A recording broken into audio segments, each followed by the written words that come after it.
Bueno, esta es la velocidad normal, ¿verdad? Y ya después vemos el mismo comportamiento a una velocidad un poco más reducida.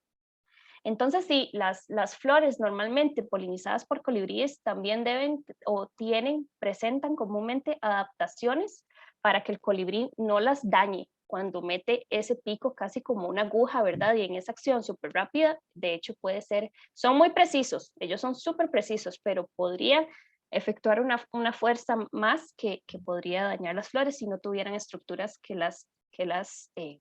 ay, no logro pasar, que las protejan de daño. Y bueno, esta es otra especie reportada para la amistad, para la Reserva de la Biosfera de la Amistad, el Eleanthus Ujú. graminifolis. Y Ujú. graminifolis viene de gramínea, ¿verdad? De que se parece mucho a una gramínea, a un zacate, ¿verdad? Si vemos esto sin flores, casi pensamos que es un zacate, una gramínea, ¿verdad? Entonces de ahí viene el nombre, se parece muchísimo en su hábito, pero ya cuando florece podemos ver que es una inflorescencia. Igual aquí pueden ver que es de mucho menos flores, aquí tienen mucho menos cantidad de flores que las otras especies que les he mostrado, y se ha reportado entre los 0 y los 900 metros, más bien a elevaciones más bajas, ¿verdad? No llegan ni a los 1000. Entonces, para que les presten atención más bien a las zonas donde tenemos bosques mixtos o alterados, inclusive en zonas abiertas o pastizales o potreros con árboles aislados. También puede ser que los encontremos ahí. Y esta es otra especie reportada, Hymenophlorus, entonces de nuevo, una inflorescencia con colores vistosos. Y se ha reportado entre los 200 y los 3000 metros. Ahora pasamos de subtribu, ¿verdad? Estábamos viendo Sobralie. Ahora empezamos a ver Catasetini, que es una subtribu muy interesante. La incluí simplemente porque es muy común encontrarlas en cultivo. A las personas que les gusta, es probable que hayan visto un Mira. Catasetum o un Mormodes. Entonces la incluí. Sin embargo, no hay ninguna especie reportada hasta ahora para la Reserva de la Biosfera de la Amistad. Son plantas frecuentemente epífitas, algunas son terrestres o litófitas, pero se encuentran frecuentemente creciendo en troncos podridos. Eso es una característica muy común. Eh, Tienen estos pseudobulbos gruesos. Si recordamos, vamos repasando un poco del primer día, los pseudobulbos son tallos modificados, ¿verdad? Tallos engrosados que almacenan agua. Y en este caso de Catasetum tienen estos tallos eh, recubiertos por estas vainas que son como blanquecinas. Son muy comunes y son homoblásticos, que si recuerdan es que tienen varios nudos. O sea, si les prestamos atención, estos tienen varias divisiones. Estas se desintegran, estas vainas se van desintegrando y van quedando como secas en los bulbos viejos. Entonces eso es otra cosa que nos ayuda a identificarlo. En este grupo hay diferenciación de los sexos, o sea, tenemos plantas con flores masculinas y plantas con flores femeninas, que si recuerdan, esa no es la regla. O sea, en Orchidaceae la mayoría de las especies son hermafroditas, tienen los dos sexos en la misma flor. Sin embargo, hay algunos grupos que presentan este dioicismo, ¿verdad? Esta separación de los sexos. Y por tanto, las flores se ven muy diferentes. Aquí podemos ver un Catasetum maculatum macho, ¿verdad? En esta lámina Lancaster. Y acá pueden ver el Catasetum hembra. Entonces, las flores se diferencian muchísimo porque, ¿qué pasa? Esta flor solo tiene antera, solo tiene el polen, ¿verdad? Es el macho. Y esta femenina solo tiene el estigma, solo tiene la parte femenina. Entonces, son bastante diferentes y es muy interesante esta diferenciación que hay en Catasetini. Vamos a ver qué hay por acá. Las inflorescencias normalmente salen de la base y son péndulas hacia abajo, creciendo cerca de los pseudobulbos. Y algunos géneros tienen dicogamia, o sea, hay una protandria que es una diferenciación en el tiempo en que maduran los sexos. Entonces, si no me equivoco, ayer lo dije incorrecto. La protandria es cuando se hace disponible primero la parte masculina y después la parte femenina. Entonces hay una diferenciación del tiempo en el que se hace disponible cada sexo o cada parte reproductiva. Entonces, miren, acá encontramos un mormodes, que es uno de los géneros de Catacetina, creciendo sobre un tronco viejo, un tronco podrido. Este es un hábito muy frecuente. Y si vemos, los pseudobulbos son muy particulares. Vean estos pseudobulbos envueltos en esas brácteas y esas flores tan complejas, ¿verdad? Entonces, como les digo, esto es solo para que conozcan esta tribu y que existe y cómo diferenciarla de las demás, pero aún no se ha reportado ningún miembro de esta tribu para la reserva. Ahora vamos a introducir Stamopeine, que es una subtribu súper interesante. Se parece en varias cosas a las que acabamos de ver a Catacetina, pero una de las diferencias son los pseudobulbos, ¿verdad? Si recordamos, estos pseudobulbos son homoblásticos, ¿verdad? Tienen varias divisiones. Y en Stamopeine no lo son, son heteroblásticos. Solo tienen un internudo, o sea, ustedes no ven que tenga divisiones, sino que tiene más bien estas costillas, ¿verdad? Alargadas. Entonces es muy común que tengan de 1 a 4 hojas. Generalmente estas hojas las pierden en la época seca. Y la inflorescencia, igualmente que Catacetina, es pendulosa y salen de la base del pseudobulbo. Y estas flores son muy, muy fragantes, polinizadas por machos de abejas euglossinas. Entonces, vamos a ver un poquito de los géneros que podemos encontrar en Góngora, que tienen una gran diversidad, alrededor de 60 especies. Tienen esta morfología súper compleja, ¿verdad? Aquí tenemos los sépalos y el sépalo lateral, el labelo, si lo notan acá, es muy complejo, ¿verdad? Tiene varias secciones que, si recuerdan del primer día, las diferenciamos en epiquilo, mesoquilo e hipoquilo, dependiendo de en qué lado está. La parte más basal es el hipoquilo, la parte más distal es el epiquilo. Y tienen estos lóbulos filamentosos en el mesoquilo. En la parte media del labelo tienen estos lóbulos. Entonces es una de las características con las que las podemos reconocer.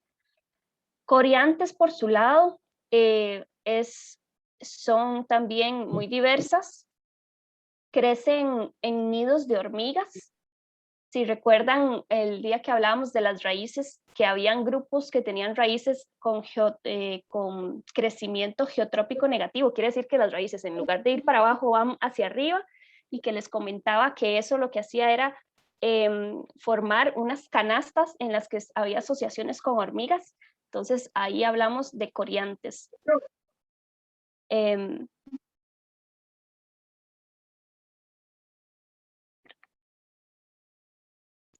Entonces, si vemos acá el labelo es cóncavo, y si lo cortamos, o sea, podemos ver que es completamente como una copita, ¿verdad?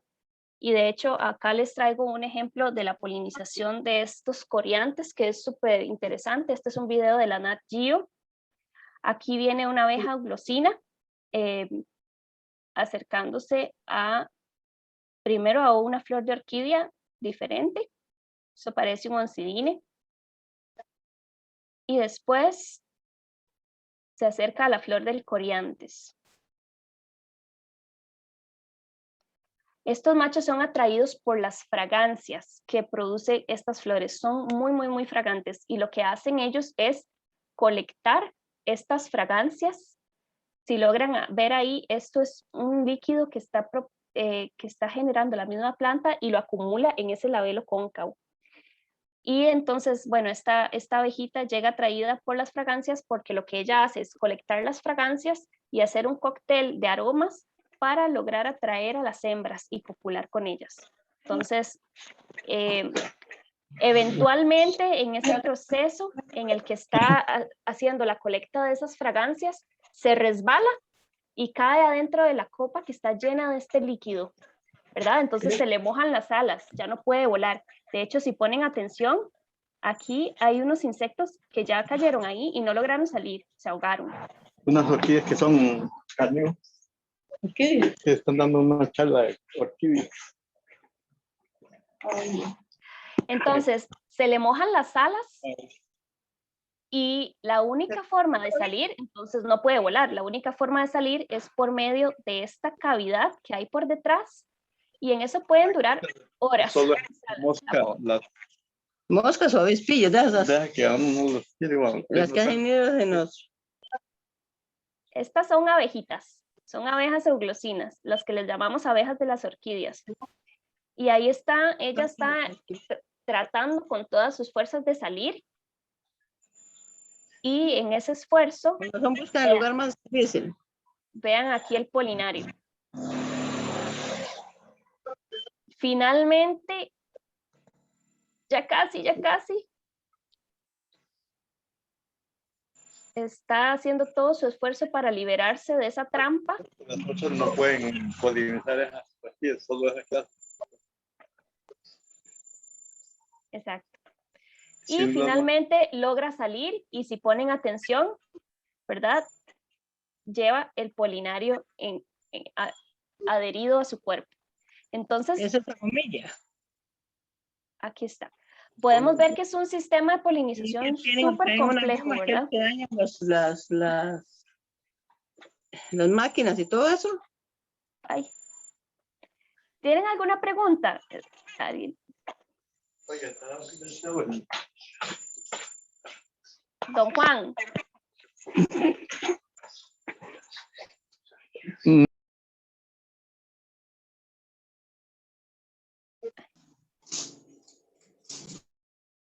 Bueno, entonces, no sé qué les pareció. Es un sistema de polinización súper complejo en el que la flor está atrayendo a sus polinizadores y les ofrece una recompensa que en este caso son fragancias. Lo que ese macho de abeja usa son las fragancias para poder atraer a las hembras después, ¿verdad? Y copularlas. Pero en ese proceso queda atrapado en ese labelo y la única forma de salir es por la cavidad en la que retira el polen y así la orquídea se beneficia de vuelta con esa transferencia del polen hacia otra flor. Eventualmente ese macho va a visitar otra flor y es probable que la deposite en la parte femenina y ocurra la polinización y después la fecundación en la que se va después desarrollar un fruto con semillas. ¿Verdad? Entonces, sí, para que vean que la polinización en coriantes es súper, o en estos grupos es súper complejo. Stanhopea es otro género, es en donde están los que llamamos toritos, y desde el primer día hemos hablado de Stanhopea cornuta, que es una de las especies que están presentes en la reserva de la biosfera. Son flores grandes y carnosas y también muy, muy fragantes. Y normalmente el labelo tiene una estructura complicada con estos cuernitos en el mesoquilo, que son como dos manitas, ¿verdad? Cuando lo vemos así de lado hasta parece, no sé, parece algo con manitas. Es una estructura muy compleja. En el caso de Stanhopea de cornuta, no tiene estas proyecciones, entonces es una excepción a esa característica. Y Polycycnes es otro género dentro de esta subtribu, que si lo ven es muy, muy diferente. La columna es delgada y alargada y el labelo es, los sépalos y los pétalos son reflexos, o sea, están tirados hacia atrás completamente. Y esto es una de las características que nos permiten identificarlo, esa columna larga, esos sépalos reflexos y el labelo generalmente con estos pelos, ¿verdad? Aquí los podemos ver. Entonces, parece como el cuello de un cisne, ¿verdad? Con esta columna. Y Acineta es otro género de Stanhopeinae que también es muy fragante, tiene poquitas especies en Costa Rica reportadas, pero esta en realidad en el artículo del que les he venido hablando no está reportada ninguna especie de acineta. Sin embargo, recientemente mediante los estudios de florística del Jardín Botánico Lancaster, que está desarrollando la flora de orquídeas del Parque Nacional Tapantí, entonces se ha reportado esta especie acineta celatúrcica para el Parque Nacional Tapantí, ¿verdad? Aquí vemos en el mapa que es una de las distribuciones más al norte de la cordillera de Talamanca. Y el Parque Nacional Tapantí, Macizo Cerro de la Muerte, está dentro de ACLAP, ¿verdad? Ouletia es otra de las que mediante este proyecto se ha reportado para el Parque Nacional Tapantí. Entonces, podría ser que esté presente en otras partes de la cordillera que no se han explorado aún, pero no está reportado para otras regiones por ahora. Vamos a hablar de una subtribu que es megadiversa y de la que les he dado algunas pinceladas durante estos días, que es Pleurotalidine, ¿verdad? La que llamamos orquídeas miniatura. Es un linaje de especiación muy reciente, o sea, los grupos aún están diversificándose, y por eso es que hay complejos de especies que son difíciles de entender, tal vez porque las especies todavía no se han diferenciado completamente y están todavía en ese proceso, ¿verdad? Aquí vemos el mapa de la distribución, es específicamente neotropical, y en nuestro país hay una gran diversidad de estas especies. Vamos a ver cómo. Carl Luer es un estudioso de las orquídeas que lastimosamente falleció, al igual que don Bob Dressler en el 2009, y él era médico cirujano, y cuando se retiró empezó a estudiar orquídeas, y gracias a que él se puso a estudiar esta subtribu es que ahora conocemos un poco mejor la subtribu y hemos logrado identificar que son más de 3.000 especies, o bueno, que es una subtribu con más de 5.400 especies más bien. Y la ayuda de este científico es la que ha ayudado mucho a entender esta subtribu. Si recordamos un poquito de morfología, este grupo no tiene pseudobulbos, es un crecimiento simpodial, como el que hablamos el primer día, ¿verdad? En el que hay una estructura horizontal que llamamos rizoma y del que salen unidades simpodiales o estructurales hacia arriba, verticalmente, ¿verdad? Entonces tenemos el rizoma, el tallo, las brácteas del tallo, y después tenemos el raquis que sostiene las hojas o las inflorescencias, y los pedicelos de cada flor, ¿verdad? Normalmente las hojas son gruesas, porque entonces como no tenemos pseudobulbos, las hojas son gruesas para evitar pérdida de agua o tratar de almacenar un poquito más de agua, y únicamente tienen una hoja apical, no tienen más de una. Las hojas son conduplicadas, ¿verdad? Que si recordamos es que tienen esta vena central muy marcada, y las inflorescencias son terminales, saliendo en la base de las hojas. Muy rara vez son laterales. Vamos a ver algunas de las características más importantes. Bueno, esto es, el ovario está articulado al pedicelo. O sea, podemos ver una línea que separa el ovario del pedicelo, y esta es una de las características únicas de este grupo, que está esta abscisión, este ánulo. Esta que está aquí es Pleurotalis cardiotalis, que es una de las especies que podemos encontrar en ACLAP, o en la Reserva de la Biosfera de la Amistad. Y si vemos aquí, aquí está lo que les estaba diciendo. Esta es las líneas de abscisión de las hojas y el ánulo.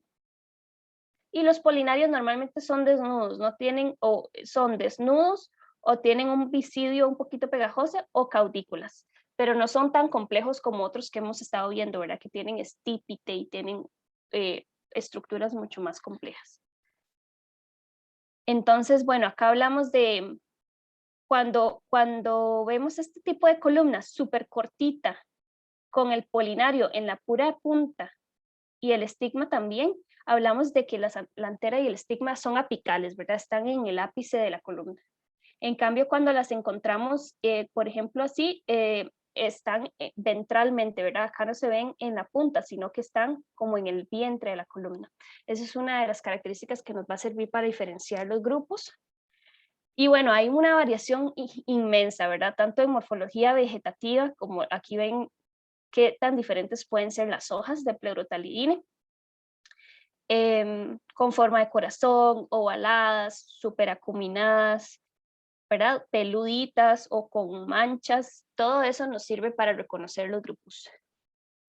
Y los hábitos de crecimiento también son muy diversos. Pueden ser hábitos así cespitosos o este tipo de acá, que son ya más péndulos, ¿verdad? Vemos una diversidad muy grande de formas de crecimiento. Entonces, cuando vamos a ver epífitas, nos las encontramos sin pseudobulbos, con un solo tallo largo o corto y con una sola hoja apical, con la inflorescencia creciendo en la base de la hoja, vean acá diferente, entonces estamos hablando de un Pleurotalidine, ¿verdad? Y vamos a hablar un poquito de los géneros, más o menos que podemos encontrar. Pleurotalis es uno de los géneros más diversos, tiene más de 500 especies.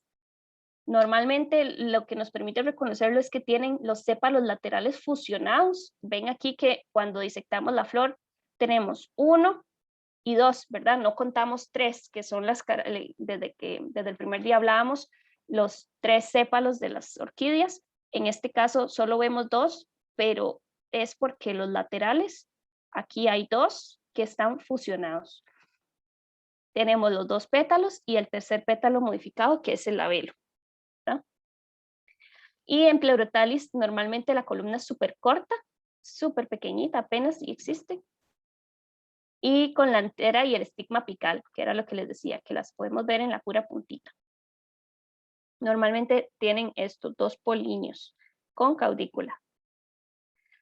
Y bueno, como les mencionaba, esta es una especie de las de Pleurotalis que está reportada para la Reserva de la Biosfera de 1100 a 2800 metros. Pleurotalis colossus también está reportado. Aquí les voy a mostrar algunas de las especies, ¿verdad? No todas, porque para mostrar todas hay que casi que hablar de un curso de un semestre, ¿verdad? Porque es muchísima la diversidad que hay. Pero algunas más o menos para que vean la diversidad que puede presentar morfológicamente. Vean, esta planta es súper grande y estas hojas son enormes. Tienen esta forma acorazonada y de ahí salen todo el racimo de las florcitas, ¿verdad? Aquí, bueno, esta foto muestra un díptero, un mosquito visitando las flores. Y bueno, sí, se ha reportado entre los 1200 y 2200 metros.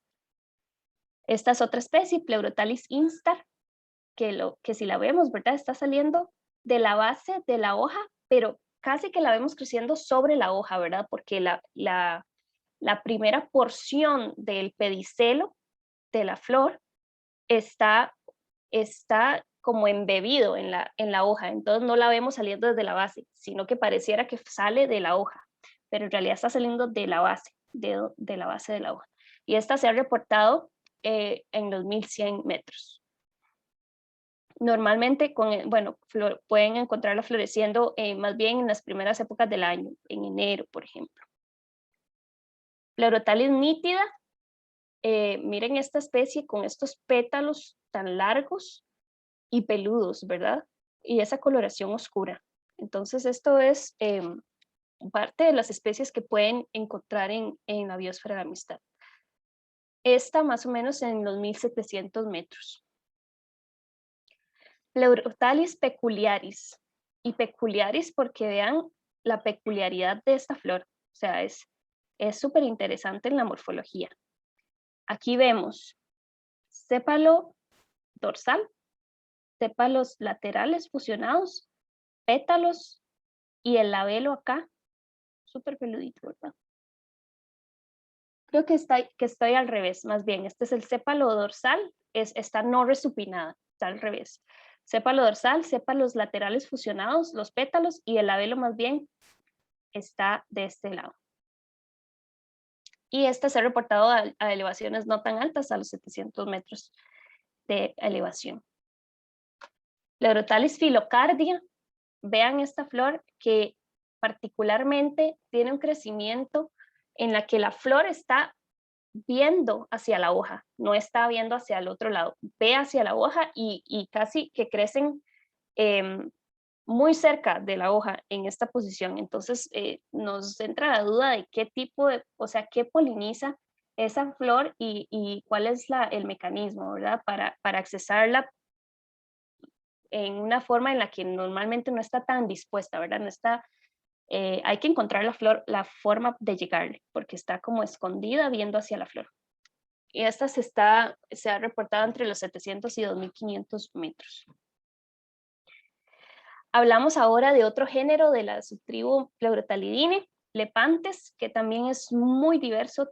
En general tiene mucho más de 1000 especies en el género, ¿verdad? En Costa Rica hay mucho menos especies, pero en el género tiene más de 1000 especies.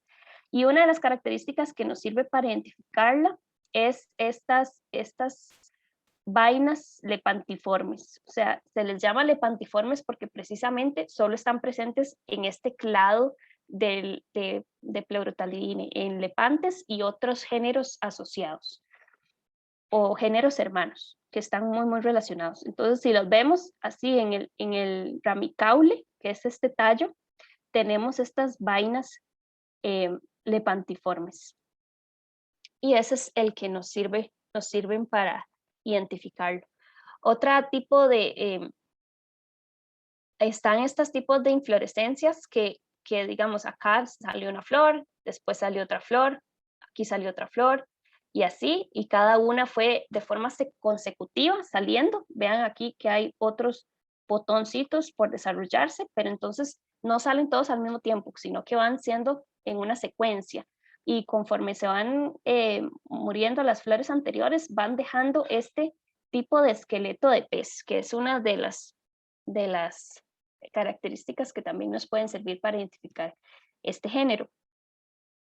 Los pétalos son normalmente bilobulados, quiere decir que podemos distinguir dos lóbulos, ¿verdad? Y normalmente son más anchos que largos. Entonces por eso los vemos así en esta forma de como de estrellita, ¿verdad? Y bueno, el Lepanthes parece un lazo.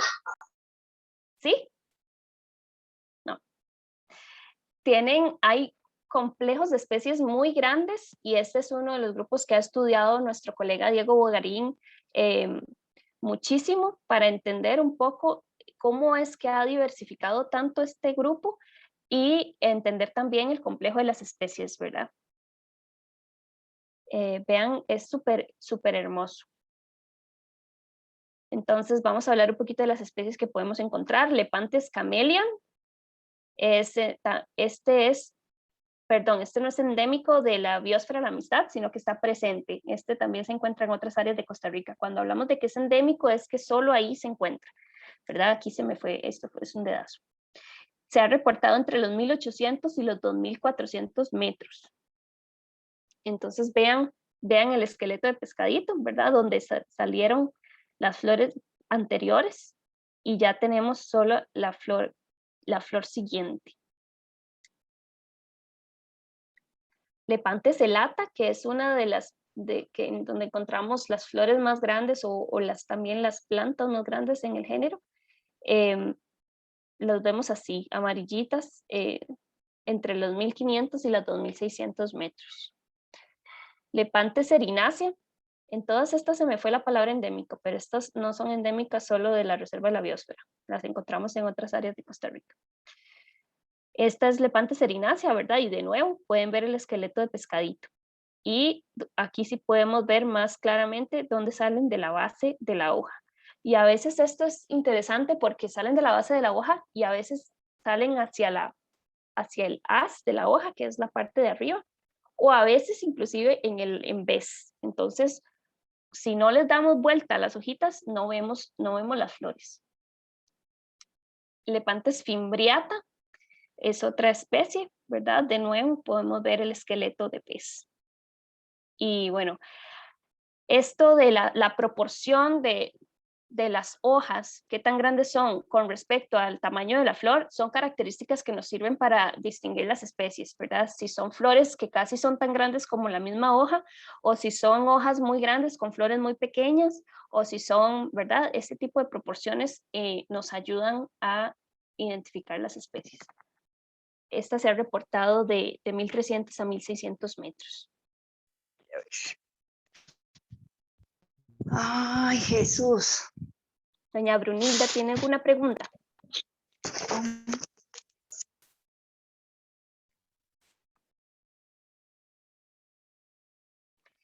Lepanthes oriki es otra de las especies que está reportada para la amistad entre los 1.300 y 1.600 metros.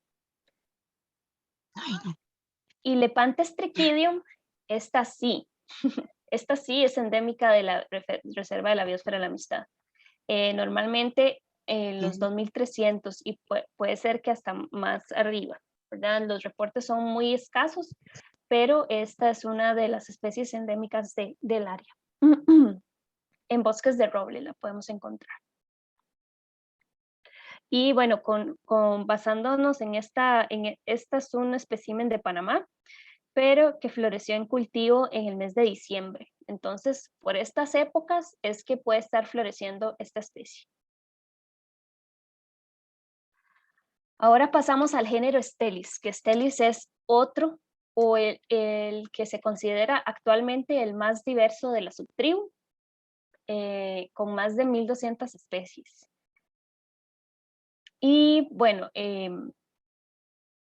incluye flores de muchos tipos diferentes de morfología, con morfología muy diversa, que en su momento se han considerado géneros separados, pero que actualmente se consideran todo dentro de Stelis, ¿verdad? Esos son ya, dependiendo de cada estudioso de las orquídeas o de cada investigador que estudie el grupo, algunos consideran que sí debe de separarse en un montón de géneros, otros consideran que más bien hay características, es mejor mantenerlas dentro de un mismo género, y esta es la clasificación que actualmente está más aceptada, ¿verdad? Que todo esto debería estar dentro de Stelis, y eso es lo que lo hace tan diverso, incluye más de 1.200 especies. Entonces, en el sentido estricto de la palabra, Stelis, subgénero Stelis, son estas plantas con estas flores planas, ¿verdad? Tienen los sépalos similares en tamaño a los sépalos. Los sépalos similares en tamaño entre sí, ¿verdad? Este es el sépalo dorsal y los laterales. Y normalmente son como subtriangulares. Si las vemos, son casi un triangulito, ¿verdad? Entonces, esas son características que nos sirven para identificarlas. Las inflorescencias generalmente tienen múltiples flores abiertas a la vez. Entonces, si vemos esta especie, tiene esta inflorescencia con todas esas flores abiertas a la vez. Y bueno, en el centro, ¿verdad? Estos son los sépalos. Y en el puro centro podemos ver los pétalos diminutos, realmente diminutos, el labelo y la columna con el polinario, ¿verdad? Son flores milimétricas también. Si ven aquí la escala, estos son 5 milímetros. Entonces, imagínense que el labelo puede estar midiendo 1 milímetro o menos. De hecho, acá tenemos el labelo con la escala. Veanlo acá. Y bueno, es un grupo muy diverso, con morfologías muy también diversas. Acá están las cápsulas. Esto es ya una flor que se fecundó y está formando los frutos. Entonces, para que vean qué diverso que puede ser. Y bueno, acá les muestro una de las especies que está reportada para la Reserva de la Biosfera, Stelis cilindrata, que tiene esta morfología, ¿verdad? Y puede verse floreciendo al menos en junio. Stelis gélida tiene estas hojas grandotas, ¿verdad? Y con estas inflorescencias multifloras saliendo de la base de la hoja. Esta se ha reportado entre los 1100 y los 1700 metros. Stelis montana, les muestro esto por acá porque no encontré una foto, y a veces como son grupos tan complejos que ni siquiera, o sea, los expertos en este momento están estudiando este grupo para ver realmente qué tantas especies tenemos en nuestro país. Entonces, esta especie está reportada como endémica de la Reserva de la Biosfera, y se los dejo por acá para que vean más o menos cómo luce la planta, ¿verdad? Ese es un registro herbario. Creo que, bueno, acá no trae la escala, qué raro. Normalmente estos registros, o bueno, fue que la cortaron acá. Este registro herbario normalmente tienen escala, entonces con los registros de herbario también nos podemos dar una idea de cómo lucen las plantas y para poder buscarlas y encontrarlas en el campo. Este se ha reportado entre los 2000 y 2500 metros.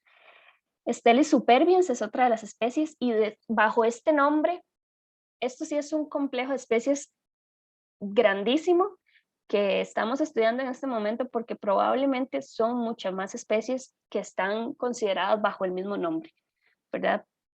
Entonces, pero normalmente lucen así, son florcitas como tirando de blanco a rosadito con la columna y los pétalos verdes, y entre los 1100 y 2500 metros es que se ha reportado para la Reserva de la Biosfera.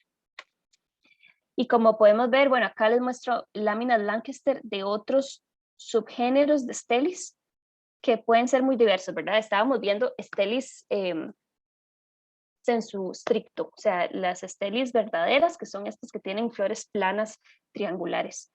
Estas que tienen otras morfologías, pues ya están consideradas como Stelis, pero dentro de otros subgéneros, o sea, ya aquí entra en juego una clasificación más compleja. Speclinia es otro de los géneros de Pleurotalidine que podemos encontrar. Tienen los sépalos laterales generalmente fusionados en cierto grado, entonces aquí podemos ver cierta separación de los sépalos laterales y cierta fusión en la base. El estigma y el antera son ventrales, ¿verdad? Lo que les explicaba al principio, de que eso nos permite diferenciar entre géneros. Y el labelo es linear, o sea, tiene esta estructura no tan compleja, con unas aurículas basales, son como unas orejitas, estas que podemos ver acá. Los polinios son desnudos, véanlos aquí, que son sencillitos, no tienen caudículas ni micinio.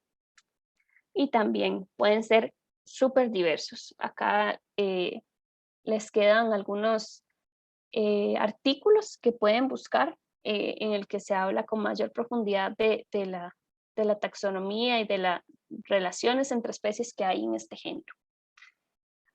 Y la que está reportada para la reserva es Speclinia endotraquis, ¿verdad? De nuevo, aquí no es endémica. Acianthera es otro género. Y lo que nos permite diferenciar Acianthera de otras es este ramicaule acanalado. El ramicaule, lo que llamamos ramicaule en Pleurotalidine, es simplemente un tallo secundario. Estos tallos que están creciendo del rizoma, cada uno de estos es un ramicaule. Y el ramicaule está acanalado. Ya vamos a ver una foto en donde acercamos un poquito esto. Y el labelo también tiene como estas orejitas o aurículas. Vamos a verlo por acá.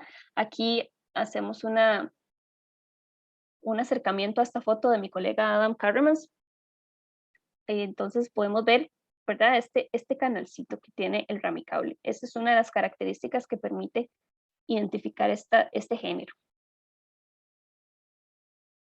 Y bueno, para la Reserva de la Biosfera está reportada esta Acianthera sicaria, ¿verdad? Y se ven así las flores naciendo de la base y podemos de nuevo ver el tallo acanalado. Está reportada entre los 1300 y los 2000 metros. Ahora entramos a este que es el tercer género más diverso de Pleurothalididae, que tiene más de 600 especies. Masdevallia, que normalmente ha sido muy apetecido porque las flores son súper hermosas y entonces se ha cultivado mucho, especialmente en Sudamérica hay una cultura muy grande de cultivar estas masdevallias. Y también por esto hay una gran presión, ¿verdad?, sobre las poblaciones naturales de algunas de esas especies. Es muy difícil encontrarlas porque han sido saqueadas, ¿verdad?,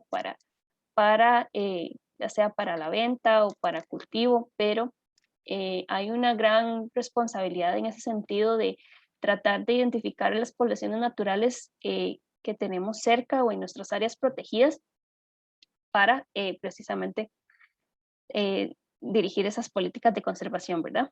Más adelante vamos a hablar un poquito de eso. Los sépalos están fusionados, veamos aquí, estos son los sépalos laterales y tienen estas colas sepalinas que llamamos, porque se extienden en un apéndice largo. Y vean en relación el labelo, qué pequeñito que es con respecto a las demás partes. Los pétalos también son súper pequeñitos.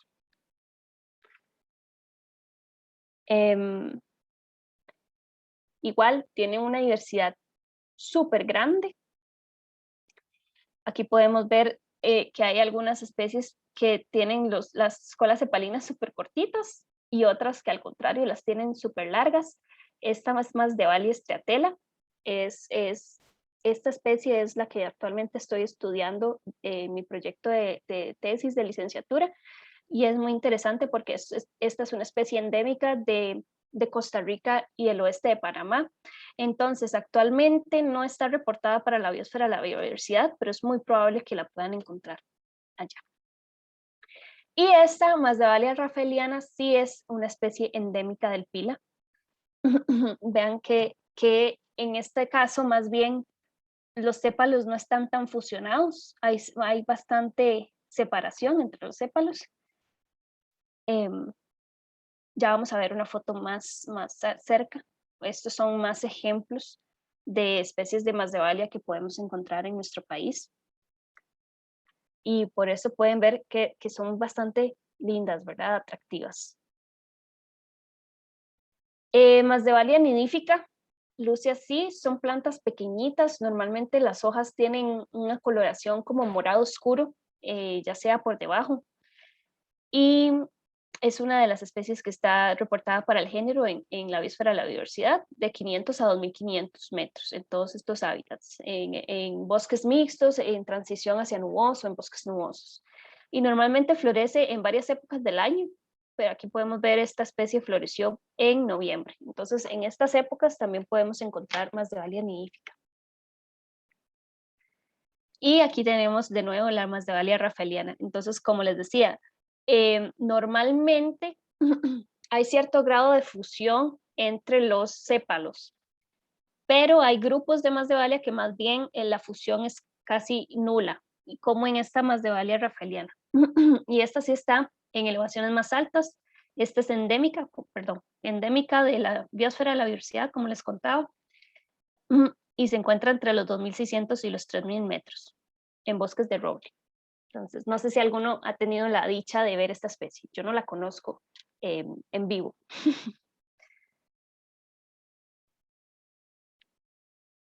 No. Bueno, para que estén atentos cuando vayan a bosques de roble en estas elevaciones.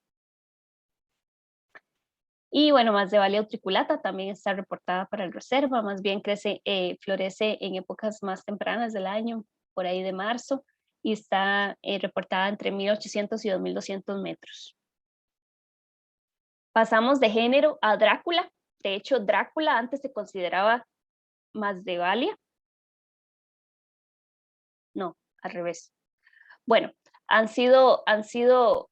tienen ciertas similitudes, ¿verdad? Como estas colas sepalinas y la fusión de los sépalos. Pero Drácula tiene hojas más delgadas, ¿verdad? Entonces, y las flores normalmente, bueno, crecen así, péndulas, y hay hay mucha variedad de tamaño, pero lo más importante aquí es el labelo, que tiene esta forma cóncava, y con estas lamelas que llamamos, que son como unas láminas que dividen ahí en el interior del labelo. Hablamos de que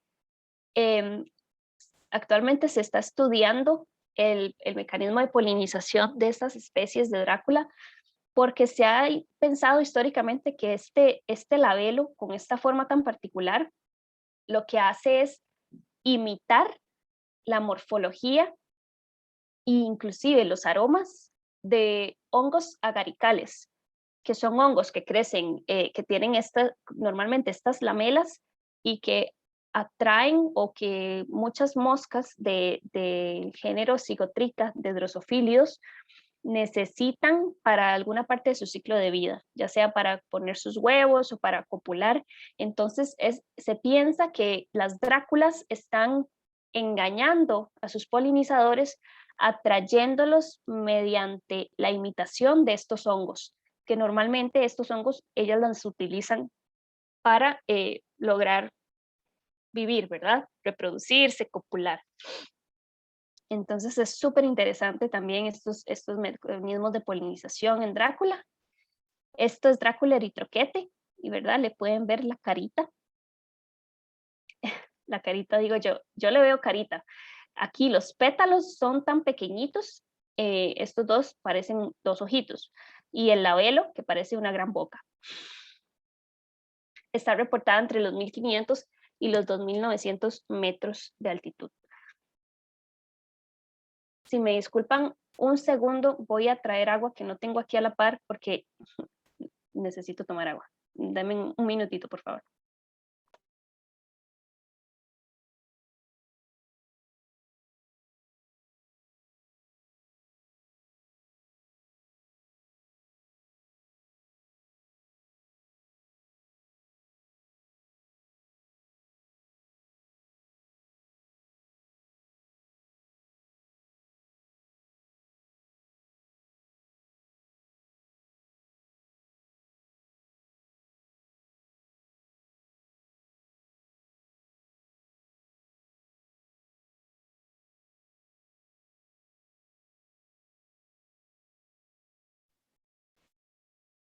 Listo. Disculpen y gracias. Seguimos.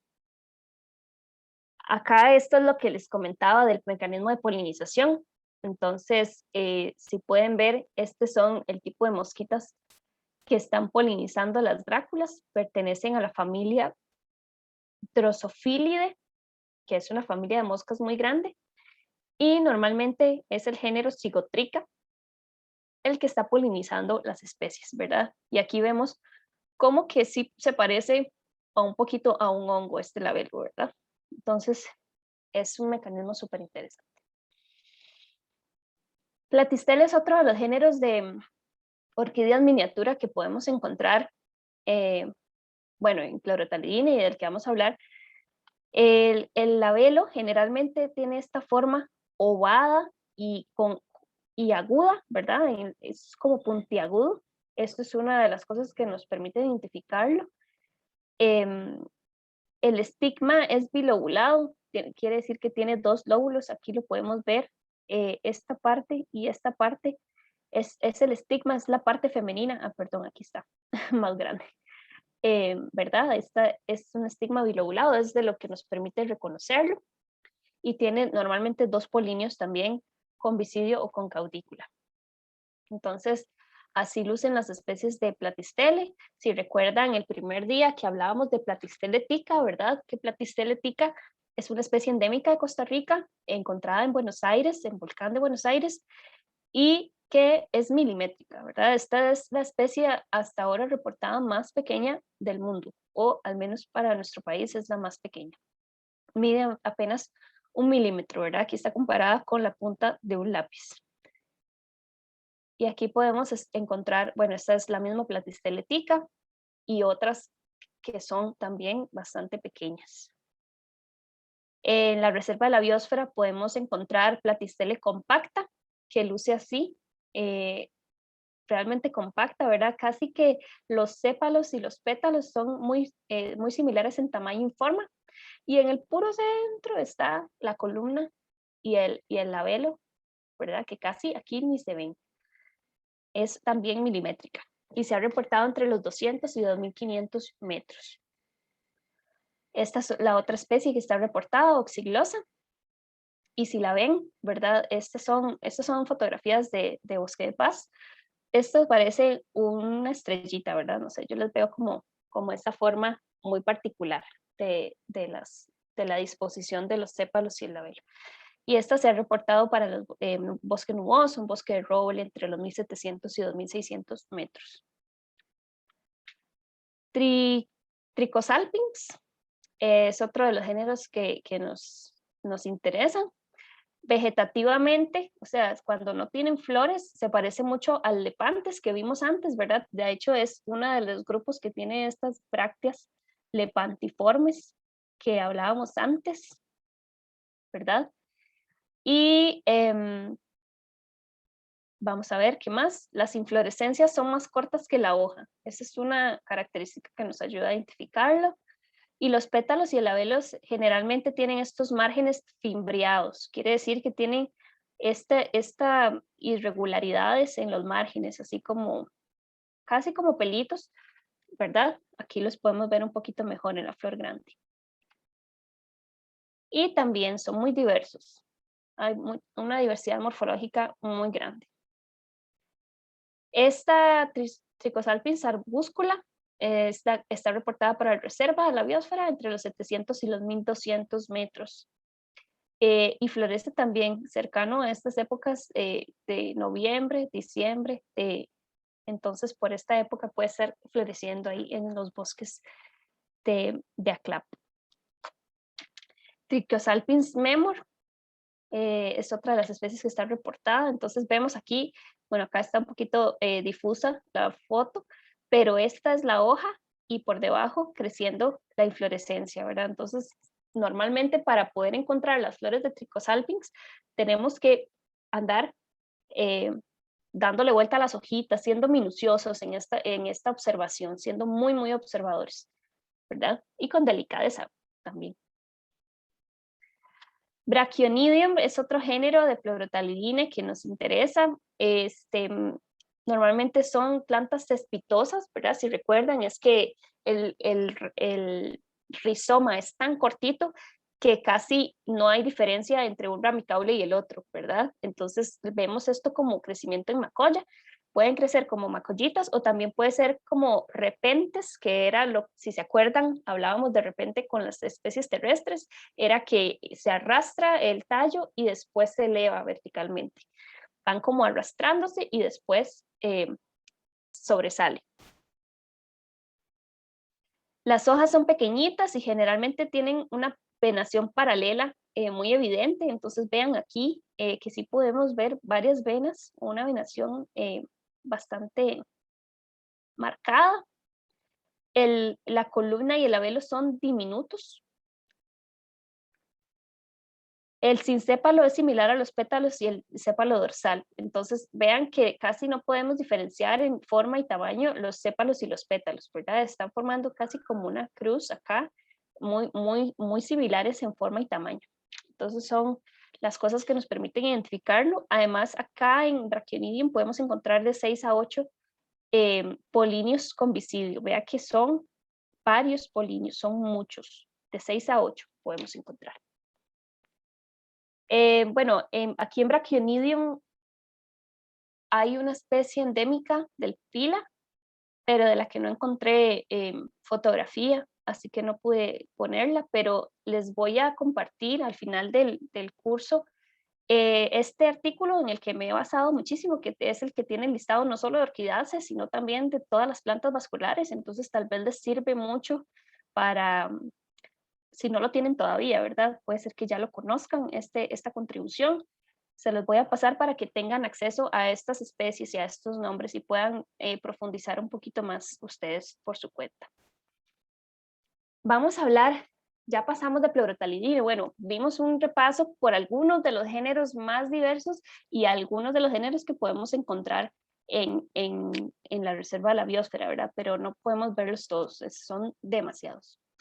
Vamos a hablar ahora de Maxillarini, que es una de las subtribus también más diversas y con mayor representación en la biosfera de la biodiversidad. Estas son plantas epífitas, más mayoritariamente, algunas muy raramente terrestres o litófitas, ¿verdad? Que crecen sobre piedra o rocas. Tienen una gran variación de la morfología, ¿verdad? Normalmente maxilaria, en el sentido estricto de la palabra, son plantas que lucen así, tienen pseudobulbos y las flores o las inflorescencias así erectas saliendo de la base. Y más bien cuando hablamos de Camaridium, tenemos estos crecimientos pseudomonopodiales de los que hablamos el primer día. Recuerdan que tenemos simpodial, que es este crecimiento en unidades, el monopodial, que es el que sigue una única dirección de crecimiento, y el pseudomonopodial es el que en las plantas juveniles podemos ver pseudobulbos y crecimiento simpodial, y en las adultas vemos este tipo de crecimiento en el que se va siguiendo casi una sola dirección, ¿verdad? Como si fuera monopodial. Entonces, Maxillaria y Camaridium son dos de los géneros de Maxillarina que más podemos encontrar. Tienen hojas dísticas con duplicadas, las inflorescencias son laterales y una de las características de la subtribu, es el pie de la columna. O sea, si observamos acá la columna, llega hasta acá y después tiene este pie. De igual forma, aquí tenemos esta columna y tiene después este pie al que está adherido luego el labelo. Y de nuevo acá, una columna que llega hasta acá donde limita con el ovario y después un piecito. Entonces, eso es una característica típica de Maxillarini. Y el polinario tiene esta forma, este estípite con forma de herradura. Esta es una de las características también distintivas de la subtribu. Entonces, cuando veamos un polinario con esta morfología, estamos hablando, como dice mi colega Franco Pupulin, los polinarios no mienten. Con la morfología del polinario casi que podemos identificar a muy bajo nivel los taxones, ¿verdad? ¿A qué nos estamos refiriendo? En Maxillarina en Costa Rica, esta es más o menos la representación. Este es un gráfico hecho por mi colega Diego Bogarín. Vemos que Camaridium es súper diverso. De hecho, hablamos de que Camaridium tiene un gran endemismo en Centroamérica, especialmente en esta zona biogeográfica de Costa Rica y Panamá, con alrededor de 48 especies. Maxillaria también es muy diverso, y de ahí para abajo tenemos otros grupos un poco menos diversos: Maxillariella, Licaste, Ornithidium, Silobium y otros. Entonces, bueno, vamos a hablar un poquito de los géneros. Licaste son epífitas, algunas terrestres y litófitas. Tienen inflorescencias con flores solitarias, o sea, sí, son una florcita sola, unifloras. Los labelos, bueno, vamos a ver si lo logran ver, tienen un polinario muy prominente. Aquí vean que los polinarios se parecen, se asemejan, ¿verdad? Tienen este estípite largo. Acá no hay un estípite tan largo, pero en general la morfología es muy específica.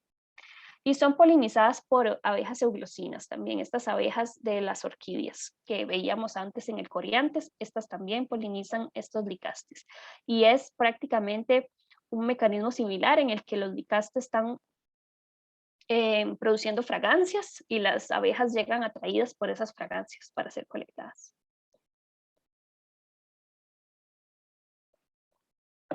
Una pregunta por ahí: ¿cuántos licastes se pueden ver? ¿De qué hay diferentes colores? Porque yo conozco un moradito y uno blanco. Ajá, vamos a ver, aquí puse Licaste leucanta, es uno que está reportado para la reserva. Entonces, si hablas de uno blanco, es probable que sea esta especie. No sé si se le parece.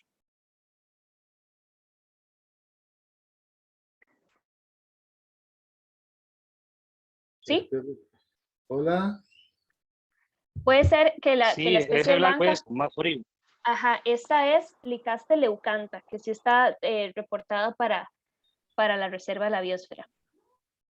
Y el moradito no sabría decirle porque es un grupo muy diverso y acá solo incluí, digamos, esta que era la que estaba reportada en este artículo. Entonces, si tiene fotografías también y quisiera compartirlas, me las puede enviar y tratamos de Sí, del identificar. moradito hay mucho aquí en la zona donde yo vivo, ¿Dónde vive?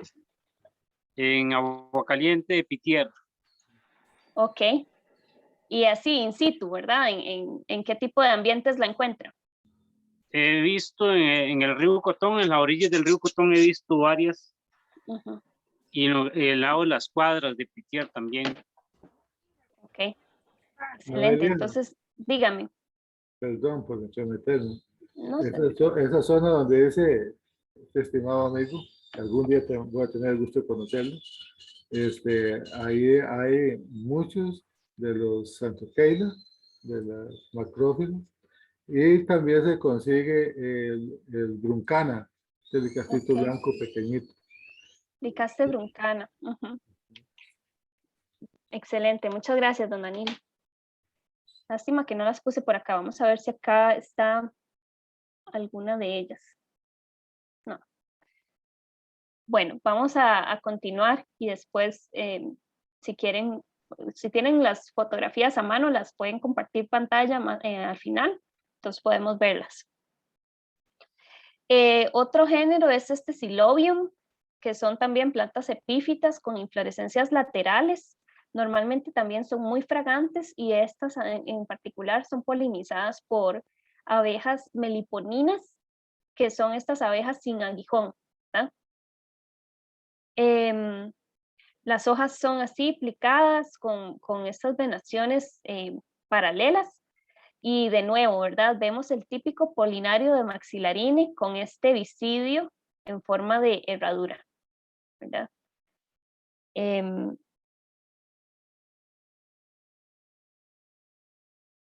Entonces, en maxilaria, el sentido en sensu lato es súper amplio.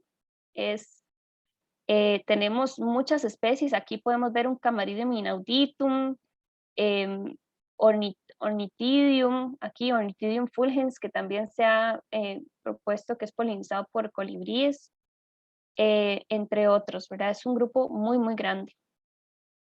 No traje muchos ejemplos de Maxillarine, pero bueno, si están interesados, podemos seguir buscando ejemplos y compartirlos por correo. Con mucho gusto, siempre vamos a estar anuentes.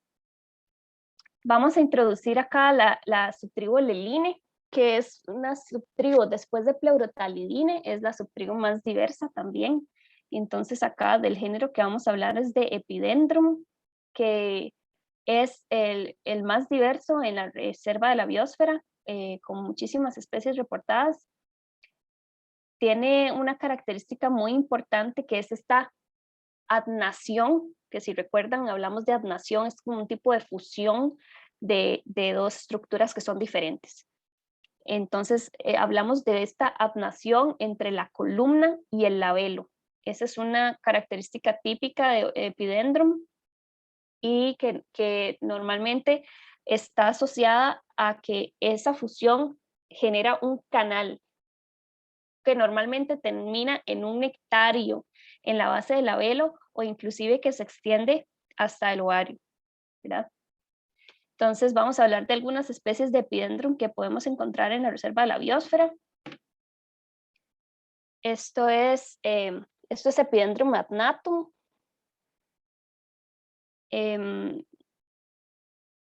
Que se ha reportado entre los 1100 y los 1700 metros. Epidendrum alfaroi, que si lo ven, entonces tiene los sépalos muy similares. Acá tiene los pétalos y la columna y el labelo casi no se pueden distinguir por esta fusión, ¿verdad? Y en esta especie podemos ver este labelo con esta ornamentación bastante notoria, ¿verdad? La podemos notar. Entonces, la podemos encontrar entre los 400 y 1200 metros. Epidendrum anoglossum es otra de las especies que, si vemos, es no resupinado, porque el labelo está viendo hacia arriba, ¿verdad? Acá vemos el labelo y, de nuevo, casi no lo podemos distinguir de la columna porque están apnados. Y en esta especie, bueno, las hojas en Leline, perdón, son bastante carnosas, son bastante suculentas. Es una de las características que nos puede servir para ver si tratamos con un Leline o con un epidendrum en específico. Se distribuyen entre los 1300 y los 3100. Este es Epidendrum barbae, que también está floreciendo en esta época del año. Si vemos aquí, el mes 12 del 2012 se tomó esta fotografía. Este se ha reportado entre los 1300 y 2600. Este es Epidendrum endresi, que también está reportado para la reserva. Pueden ver que tiene esta coloración como más blanquecina, con ciertos tintes moraditos, especialmente en el labelo.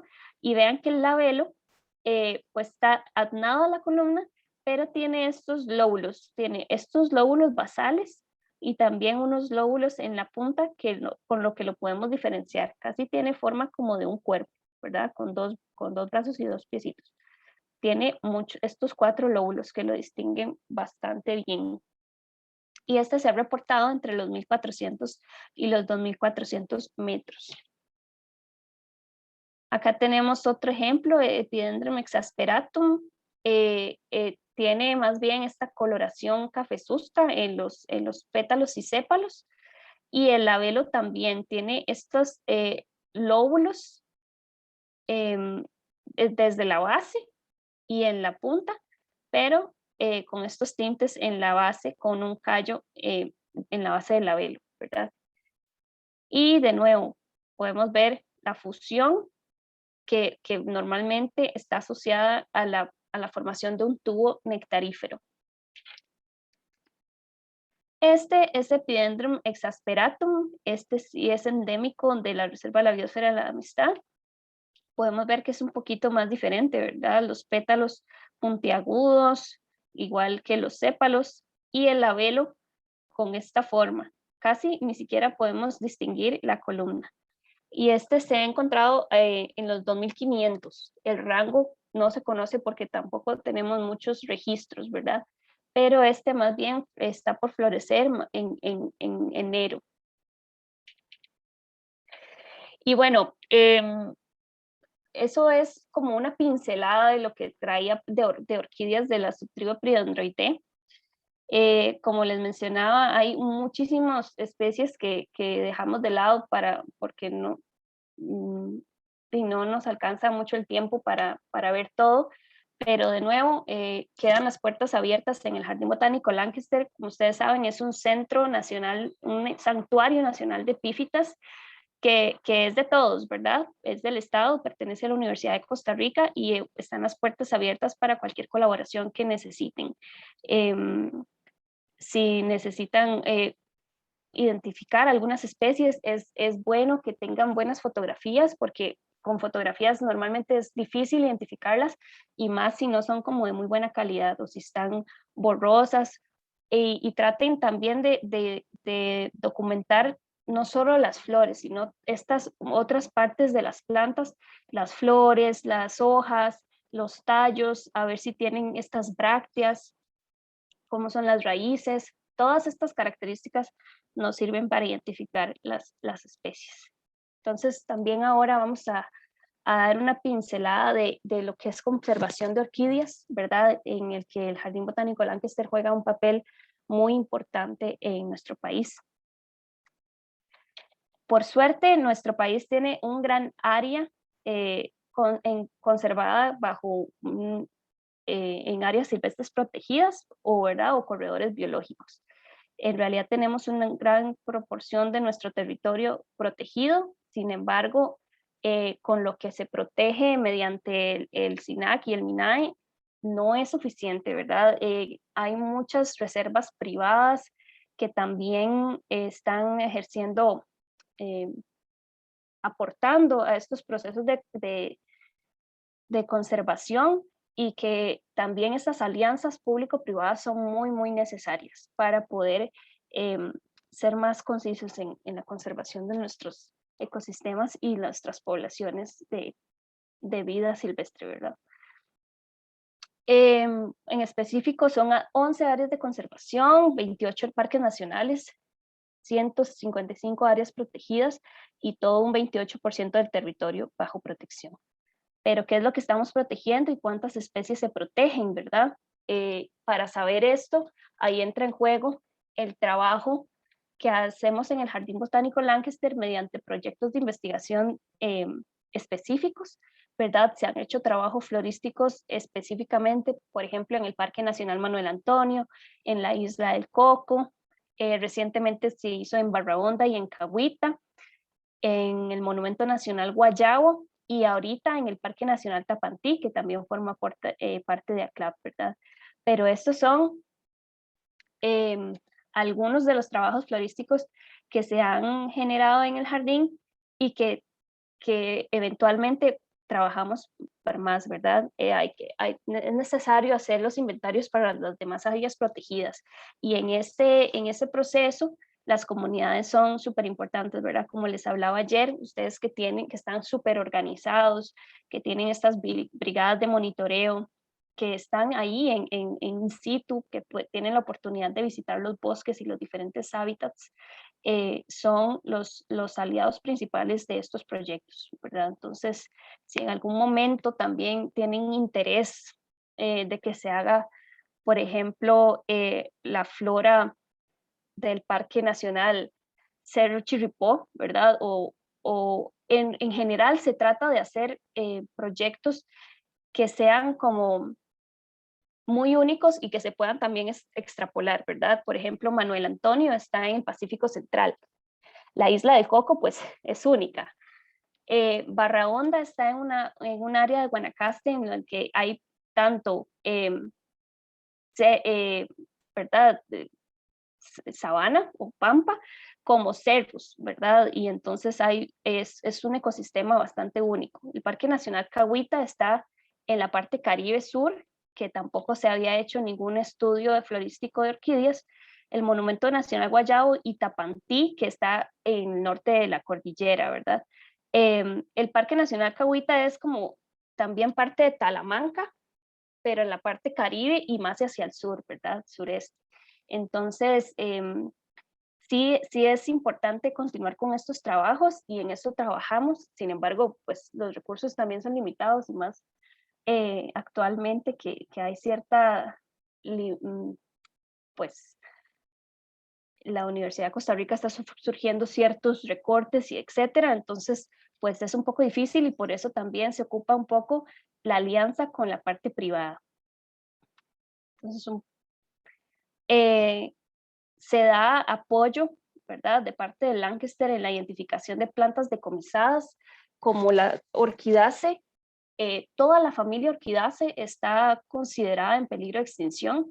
Está incluida en el apéndice 2 de CITES, que es este convenio para las especies amenazadas. Y pues hay una presión grandísima de colecta precisamente para la venta en mercados negros y para pues gente que le gusta no solo tenerla en su casa, sino más allá, ¿verdad? Sacarlas del país para venderlas afuera, etcétera. Entonces, el Jardín Botánico Lancaster, bueno, la policía y el ministerio hacen un esfuerzo para hacer estos decomisos, y el Jardín Botánico Lancaster entra apoyando, por ejemplo, identificando, aquí vemos en esta mesa un montón de especies miniatura, ¿verdad? Que son tan pequeñas que se esconden en cualquier lado. Recientemente, hace un par de años, hubo un caso también de colecta ilegal en el Parque Nacional Juan Castro Blanco, creo que salió en las noticias y todo, y lo que hacían estas personas era meter este montón de plantas en estos bastones de caminata, ¿verdad? No sé cómo se llaman. Karen tiene una pregunta o un comentario. Sí, era, ¿cómo estás, Noelia? ¿Todo bien? Quería preguntarte, por ejemplo, yo sé de un muchacho, pero él es panameño. Él, se mete al Áutico a recoger orquídeas, ¿verdad? Y tiene un vivero súper grande ahí en lo que es Sereno. Pero de ahí es panameño, ¿verdad? Y en Panamá no es tan penado esto, entonces es como súper difícil como caerle en el momento en que está recolectando las plantas, pero ¿usted tiene idea si se pudiera o hacer algo en ese caso, aunque él sea de otro país o no? Porque en Panamá no es penado, usted lo pueden ver con un saco de orquídeas ahí y no pasa nada, ¿verdad? No sé si no es penado, pero también estas son áreas como de fronterizas, ¿verdad? Que tienen como menos vigilancia o no sé en realidad qué tan presente está, por ejemplo, la policía de fronteras, pero tal vez uno podría hablar con la policía de fronteras para evitar estas cosas. Lo que pasa es que sí es un tema muy complejo, ¿verdad? Hay personas muy humildes que conocen muy bien los bosques y saben dónde están las orquídeas y las sacan de ahí y las venden por necesidad, ¿verdad? Pero una persona se las compra a 5,000 colones o no sé, por dar un ejemplo, no estoy segura de las notas, y después esas las venden a cantidades mucho mayores, ¿verdad? Entonces es un tema súper complejo. Yo no sé si usted lo tiene bien identificado, yo le recomendaría, no sé, hablar con la policía de fronteras para ver si pueden hacer alguna vigilancia, ¿verdad? De esto, pero sí entiendo que son áreas también de difícil acceso, ¿verdad? Montañosas. Entonces, lastimosamente son temas como que están que no podemos tratar así como a la ligera, ¿verdad? Sí, entiendo. De hecho, él se mete hasta una semana en la montaña, ¿verdad? Ya sea aquí para el lado al lado tico, ya sea para el lado panameño, él se va hasta una semana para la montaña y como te digo, viene con un saco, ¿no? Es que es verdad. Entonces, de hecho, él las exporta a Brasil y de muchos países le piden orquídeas, él tiene un vivero súper grande ahí y todas son especies, ¿verdad? O sea, él tiene un vivero en No son Panamá. híbridas, son de... Sí, en Panamá. Y de ahí las exporta, pero sí, yo sé que él se mete una semana a la montaña, ¿verdad? A agarrar orquídeas. Y eso es porque se mete pues a los lugares más prístinos de la cordillera de Talamanca, ¿verdad? Los más inaccesibles y que pues ya que es local, él los conoce y probablemente ha hecho esto por muchos años y ya sabe dónde están las poblaciones. Lo triste de esto es que no es que se llevan una plantita para ver si la pueden reproducir y vender lo que reprodujeron, no. Saquean todo lo que encuentran porque por cada uno de esos individuos les pagan un monto de dinero, ¿verdad? Entonces es algo muy triste y muy duro y es de difícil manejo, lastimosamente, pero por suerte tenemos personas que están entrando en esta conciencia de conservación, ¿verdad? Como todos ustedes que participan en estos talleres con apoyo de estos programas y de PNUD, para tratar de generar conciencia, ¿verdad? Ahí lo que traemos es un trabajo de educación y de concientización muy grande. Y pues también el SINAC tiene sus recursos limitados para afrontar todas estas problemáticas, ¿verdad? Hay cacería ilegal, de recolección ilegal. En OSA tenemos el problema de extracción ilegal de oro también, ¿verdad? O sea, hay un montón de problemáticas que no puede afrontar el SINAC solo y más bien se ocupa como organizar a las comunidades para esto más bien. Si ustedes lo tienen identificado, sí sería bueno como hacer una denuncia formal tal vez. Está bien, muchas gracias. Con gusto. Si quiere después también me puede escribir y profundizamos un poco más en ese tema. Pero sí, esto fue un caso reciente de colecta ilegal en Juan Castro Blanco y lastimosamente son cientos de plantas, ¿verdad? Como menciona Karen. Entonces, por eso es que está en peligro las orquídeas, pero ¿qué podemos hacer nosotros como ciudadanos? Por ejemplo, hay personas en la calle, en las aceras, vendiendo orquídeas, o verdad, hay gentes en ferias que venden orquídeas y todas estas personas que cultivan y venden orquídeas lo deben hacer con los permisos correspondientes. Estas personas que tienen viveros y cultivan, sacan, por ejemplo, una planta madre del bosque para reproducir en su vivero, todo esto se tiene que hacer bajo permisos del SINAC y con planes de manejo. Entonces, lo que podemos hacer nosotros, si, por ejemplo, si nos gustan las orquídeas, es estar seguras de a quién le compramos esas orquídeas, ¿verdad? Si son personas que las están cultivando responsablemente, con los permisos correspondientes, y tampoco ser nosotros los que nos llevemos las orquídeas del campo, ¿verdad? Es a veces inevitable como que nos encontramos las orquídeas caídas ahí en el suelo, pero más bien lo que podríamos hacer es tratar de fomentar proyectos en donde se hagan como jardines locales con esas orquídeas caídas y que sirvan para generar la información base con la que nos basamos para hacer conservación. Deme un segundo porque ya aquí se fue la luz. ¿Verdad? Pronto les voy a hablar sobre un ejemplo de esto, tratar de no llevarnos las orquídeas también a nuestras casas, porque qué bonitas, sino tratar de hacerlo como con un orden, ¿verdad? Bajo proyectos específicos que nos puedan generar información a largo plazo. Bueno, el comercio ilegal, este es un ejemplo de comercio ilegal en China, que se reportó, superó el 1.000.000 de plantas en un año, pertenecientes a 400 especies. Entonces, no es solo en Costa Rica, es en todo el mundo en el que hay una presión grandísima, ¿verdad?, sobre las poblaciones naturales. Entonces, por suerte, nosotros tenemos muchas de estas poblaciones protegidas en áreas silvestres protegidas, valga la redundancia, pero las que están fuera de áreas silvestres protegidas tienen también cierta amenaza. Por ejemplo, en Costa Rica tenemos deforestación, ¿verdad?, por monocultivos, monocultivo de piña. Por ejemplo, estas especies Platysteles tica y Speclinia fabi solo se conocen de una población que está justo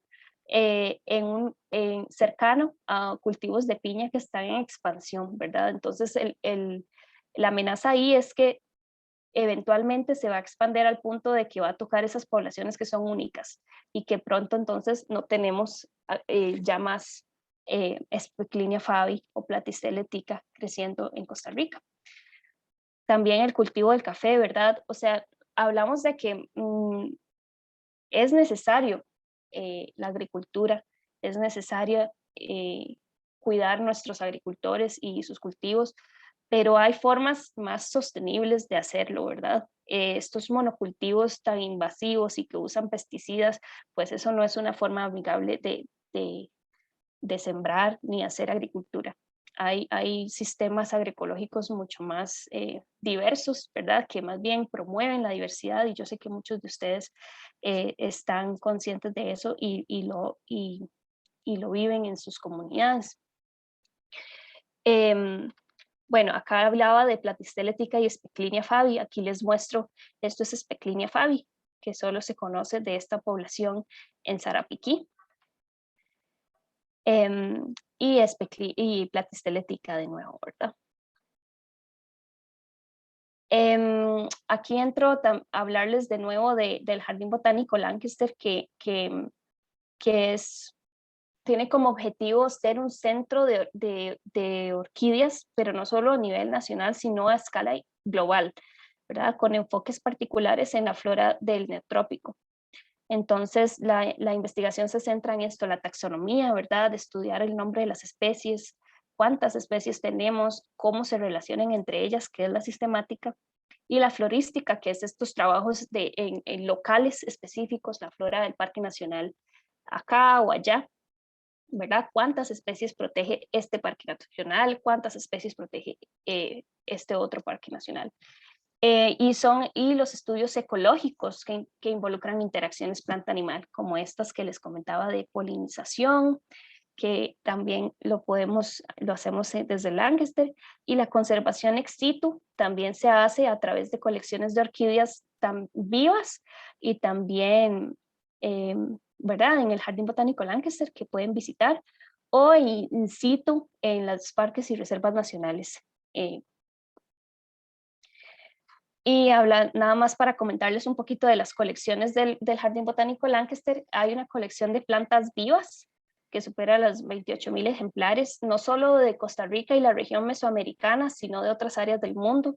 Hay especies de Asia, de Sudamérica, de Norteamérica y de otras partes de Europa, para que podamos apreciar esa gran diversidad. Hay colecciones en alcohol, o que llamamos en FA. Es una mezcla de agua, alcohol y glicerina, y también formalina, que se trabaja con estrictas normas de bioseguridad, porque la bioformalina es tóxica, ¿verdad? Cancerígena. Y toda esta mezcla lo que permite es mantener esas flores a largo plazo, que mantienen su forma tridimensional y que pueden ser estudiadas a largo plazo, ¿verdad? No solo los registros de herbario en seco, que les mostré algunos ejemplos, en donde se prensan esas piezas florales y se pierde completamente la tridimensionalidad, ¿verdad? Se aplastan y ahí ya no podemos saber la forma original. En cambio, con estas colecciones en líquido, sí podemos. También el jardín tiene una colección de fragancias, que es importante porque en ciertos complejos de especies han sido las fragancias las que permiten distinguir entre ciertas especies. Y precisamente debido a esto es que se empezó una colecta de fragancias, y esta también es una colección que está disponible, al igual de que la colección de polinarios, ¿verdad? Les comentaba el primer día que tenemos una documentación muy grande de los polinarios, y pronto, o está en construcción, una base de datos que va a ser accesible al público para poder identificar un polinario. Si ustedes encuentran, por ejemplo, una abeja con un polinario adherido a su cuerpo, entonces tratar de identificar a qué género o a qué especie pertenece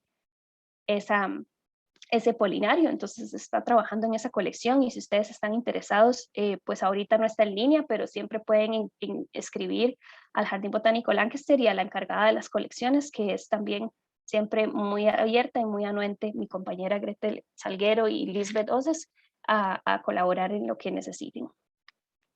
Bueno, la colección de imágenes digitales, durante estos 3 días he usado muchas de las láminas Lancaster, ¿verdad? Que lo que intentan es representar cada pieza, cada parte floral, ¿verdad? Que estamos incluyendo de las orquídeas para verlas, y colecciones en sílica, que es una sustancia que seca los tejidos y los mantiene a largo plazo y conserva el ADN. Entonces estas muestras en sílica lo que nos permite es tener una colección de material genético que podemos analizar eventualmente, ¿verdad? Para también combinarlo junto con nuestros análisis de morfología, combinarlo y estar más seguros de las identidades de las especies, de cómo se relacionan entre sí, y muchas otras cosas que nos pueden, información que nos puede dar el ADN, ¿verdad? Y estas son colecciones futuras en las que también se está trabajando. Estamos trabajando mucho en una colección de polinizadores. Cuando estudiamos la polinización de ciertas especies, estamos trabajando en estas colecciones porque, ¿verdad? Cuando conservamos una población de Platysteles pica, no estamos solo conservando Platysteles pica, ¿verdad? Estamos conservando todas esas asociaciones que tiene esta especie en el entorno. Hablábamos el primer día de que las orquídeas no pueden las semillas de las orquídeas no pueden germinar solas, ¿verdad? Necesitan de la asociación con un hongo micorrícico o varios tipos de hongos micorrízicos que pueden estar asociados hasta por el resto de su vida en las raíces de esas plantas. Entonces, hablamos de que conservamos esas interacciones, hablamos de que conservamos la interacción con sus polinizadores, ¿verdad? También queremos hacer una colección de un banco de ADN que se da a partir de esta colección de sílica. Conforme vayamos identificando el ADN de las especies, podemos hacer librerías de genéticas que llamamos, para después poder relacionarlas con otros aspectos ecológicos. Esto que ven aquí es una imagen de anatomía, o sea, cuando hacemos cortes de los tejidos florales y hacemos tinciones específicas para ver si hay presencia de carbohidratos, proteínas, para ver las formas que tienen el arreglo de las células. Todo esto son información que nos da mucha luz para entender las interacciones de estas especies. Y también, pues, por ahí va las colecciones del jardín. Ahora quisiera hablarles de este proyecto de la Reserva Biológica Bosque de Paz, que también les he contado desde el principio. Es una reserva biológica que está ubicada entre los parques nacionales Juan Castro Blanco y el volcán Poás en la cordillera central, pero en el lado de la vertiente Caribe. Entonces tiene una influencia muy grande de los vientos alisios que vienen desde el Caribe, y por ende hay una humedad, condiciones de humedad y temperatura muy particulares que han propiciado que crezcan muchas especies de orquídeas ahí. Sí, Karen. No, Elian, solamente darle las gracias, que está muy interesante y muy bonito, pero sí, ya me tengo que retirar porque entro a clases a las 6, entonces tengo unas cositas ahí que hacer. ¿Qué hora es? Sí, ya tenemos que ir terminando. Ya vamos sí. terminando. Ya esto es lo último. Bueno. Está bien, Muchas está bien. gracias. Muchas Bien, gracias. por favor, escríbame para quedar en contacto. Sí, ya tengo su correo, ayer tomé captura. Entonces, Muchas gracias. muchas gracias por todo, gracias. Con mucho gusto. Bueno, ya no, para no alargarnos mucho, ¿verdad? Porque más de 2 horas es un poquito cansado, pero sí no quisiera irme sin hablar de este proyecto, porque es un buen ejemplo de esta alianza público-privada, ¿verdad? Esta es una reserva biológica privada que se creó desde el 94. Aquí está mal, no son 1000 hectáreas, inicialmente fueron 1000 hectáreas, pero sus dueños donaron parte al Parque Nacional del Agua, Juan Castro Blanco. Entonces ahora la reserva mide unos 450 hectáreas y tiene este rango de elevación de los 1100 a los 2450, bosque nuboso, hay bosque primario, bosque secundario, y hay una intervención humana muy, muy modesta. Realmente ellos se han enfocado en la conservación, ¿verdad? Sí, don Juan.